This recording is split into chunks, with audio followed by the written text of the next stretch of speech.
ब्रिटनचे पंतप्रधान बनण्यासाठीचा ऋषी सुनक यांचा प्रवास खडतर होता.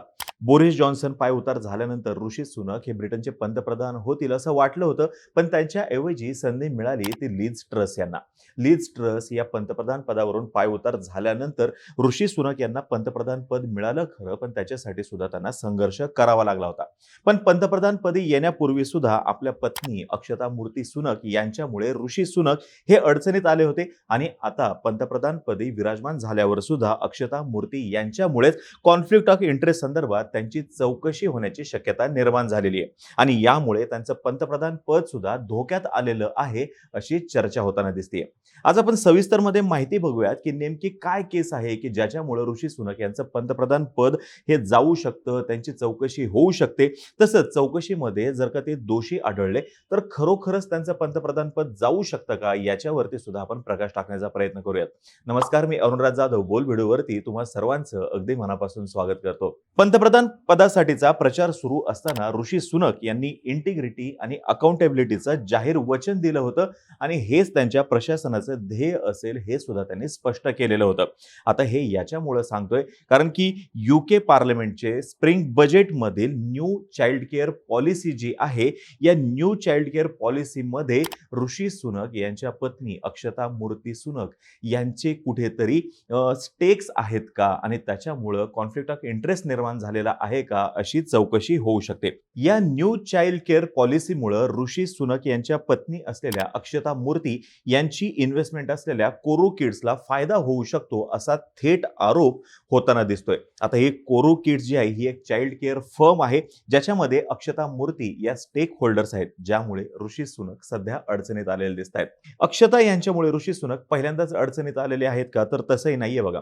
बोरिस जॉन्सन यांच्या मंत्रिमंडळामध्ये ऋषी सुनक हे अर्थमंत्री होते आणि तेव्हा सुद्धा अक्षता मूर्ती यांच्या नॉन डोमिसाइल टॅक्स स्टेटसमुळे दोघांवरती मोठ्या प्रमाणात टीका झालेली होती आणि आपण याच्यावरती डिटेलमध्ये व्हिडिओ बनवलेला आहे, तो तुम्ही बघू शकता. सर्वप्रथम ही न्यू चाइल्ड केअर पॉलिसी नेमकी आहे काय ते आपण जाणून घेऊयात. मार्चमध्ये ब्रिटनच्या पार्लमेंटमध्ये बजेट सादर करण्यात आलं, तेव्हा अर्थमंत्री जेरमी हंट यांनी नवीन चाइल्ड केअर पॉलिसी इंट्रोड्यूस केली, ज्यामुळे नवीन चाइल्ड माइंडर्स जे आहेत त्यांना आर्थिक सहाय्य सरकारकडून दिलं जाणार आहे. आता हे चाइल्ड माइंडर म्हणजे जे घरी येऊन लेकरांची काळजी घेतात. पालक जर का घरी नसतील तर या लेकरांची काळजी घेतात आणि हाच त्यांचा मूळ जॉब असतो आणि त्याचं त्यांना मंथली पेमेंट सुद्धा मिळत असतं. चाइल्ड माइंडर्स ही वेगळी गोष्ट आहे, बेबी सिटर ही वेगळी गोष्ट आहे. आता आर्थिक सहाय्य दिलं जाणार याच्यामध्ये काही प्रॉब्लेम नाहीये, पण जर का एजन्सीजद्वारे हे चाइल्ड माइंडर्स असतील तर जास्त आर्थिक सहाय्य दिलं जाणार आहे म्हणून सगळा घोळ झालेला आहे.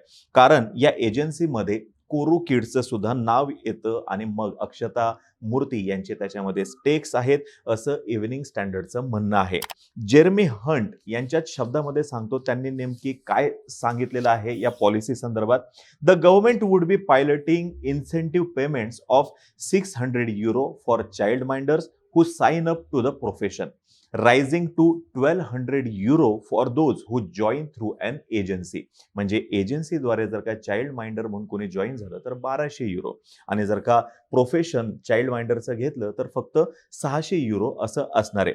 ब्रिटन सरकारच्या या पॉलिसी मागे अंदाज असा आहे त्यांचा की यामुळे चाइल्ड माइंडरची संख्या जी आहे ती वाढेल, पण विश्लेषकांचं म्हणणं असं आहे की या पॉलिसीमुळे कोरो किड्स सारख्या एजन्सी ज्या आहेत यांच्यासाठी मोठ्या प्रमाणात बिझनेस जनरेट होईल. मुळामध्ये ही पॉलिसी आणली का चाइल्ड माइंडर संदर्भातली, तर बघा पालक जर का कामावरती असतील तर घरी लहान लेकराची काळजी घेण्यासाठी कोणीतरी उपलब्ध पाहिजे आणि या ठिकाणी हे चाइल्ड माइंडर्स जे आहेत हे पिक्चरमध्ये येतात. जास्तीत जास्त पालक हे कामावरती असतील तर या लेकरांची काळजी घेणं हे तितकंच जबाबदारीचं काम आहे आणि ही जबाबदारी जी आहे ती जर का एजन्सीद्वारे घेतली गेली, एजन्सीद्वारे रिक्रूट केलेल्या चाइल्ड माइंडर्सद्वारे जरा घेतली गेली तर त्या ठिकाणी हे €1200 अर्थसहाय्य असणार आहे. आता थोडक्यात कोरो किड्स विषयी सांगतो. ज्या युके गव्हर्नमेंटची जी वेबसाईट आहे तिथे त्यांच्या वेबसाईटवरती असलेल्या 6 चाइल्ड माइंडर्स एजन्सीपैकी ही कोरो किड्स एक आहे. यांच्याकडून चाइल्ड माइंडर जे आहेत ते रिक्रूट केले जातात. त्यांना प्रॉपर ट्रेनिंग दिलं जातं आणि मग जे गरजूवंत कुटुंब आहेत किंवा जे गरजूवंत पालकं आहेत त्यांना हे पुरवले जातात. 2016 मध्ये स्थापन झालेल्या या कंपनीमध्ये अक्षता मूर्ती यांचे स्टेक्स आहेत. नेमके किती स्टेक्स आहेत याच्याविषयीची खात्रीशीर माहिती मला मिळू शकलेली नाही. मग आता स्टेक्स आहेत इथपर्यंत ठीक आहे. ऋषी सुनक यांची चौकशी का होतीये? तर असं आहे की ब्रिटन पार्लमेंटमधील खासदार जे आहेत त्यांच्यासाठी कोड ऑफ कंडक्ट आहे आणि खासदार प्लस पंतप्रधान या दोघांसाठी हे कोड ऑफ कंडक्ट लागू आहे. या कोड ऑफ कंडक्ट मधील पॅराग्राफ 6 जो आहे याच्यानुसार जे खासदार आहेत प्लस जे पंतप्रधान आहेत यांनी ओपन आणि फ्रँक असायला हवं in declaring any relevant interest in any proceeding of the house or its committees and in any communications with ministers, members, public officials or public office holders.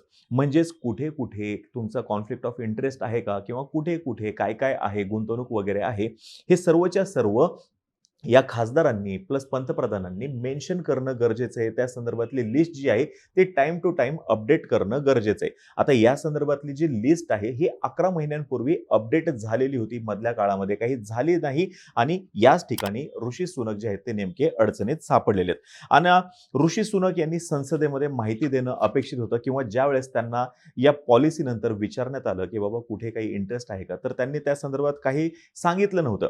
आता त्यांच्या पत्नीची कोरो किड्समध्ये गुंतवणूक आहे हे त्यांनी न सांगितल्यामुळं खासदारांसाठीच्या नियमांचं उल्लंघन झाल्याचा ऋषी सुनक यांच्यावरती ठपका ठेवण्यात आलेला आहे. पण ऋषी सुनक यांच्यानुसार त्यांनी ऑलरेडी ह्या बाबी कॅबिनेट ऑफिसमध्ये डिक्लेअर केलेल्या आहेत. पण डिक्लेअर करून भागणार आहे का? नुसतं सांगितलेलं आहे असं नाही. ते कुठंतरी लिस्ट होणं गरजेचं आहे. ते त्या ठिकाणी असणं गरजेचं होतं जे त्यांच्याकडून झालेलं नाहीये. मग आता पुढं काय होऊ शकतं? पंतप्रधान पद जाईल का? चौकशी होणार हे तर निश्चित आहे. पार्लमेंट कमिशनर जे आहेत त्यांचे फॉर स्टँडर्ड्स डॅनियल ग्रीनबर्ग ही चौकशी करणार आहेत. फक्त ऋषी सुनक यांची चौकशी होणार आहे का? तर तसं नाही. अजून 5 जे तिथले खासदार आहेत त्यांची सुद्धा चौकशी होणार आहे वेगवेगळ्या मॅटरमध्ये. पण ऋषी सुनक यांची जी चौकशी होणार आहे या चौकशीमध्ये जर का ते दोषी आढळले तर खूप कठोर अशी काही कारवाई होणार नाही असं सांगितलं जाते. द गार्डियनच्या रिपोर्टनुसार किरकोळ कारवाई होऊ शकते.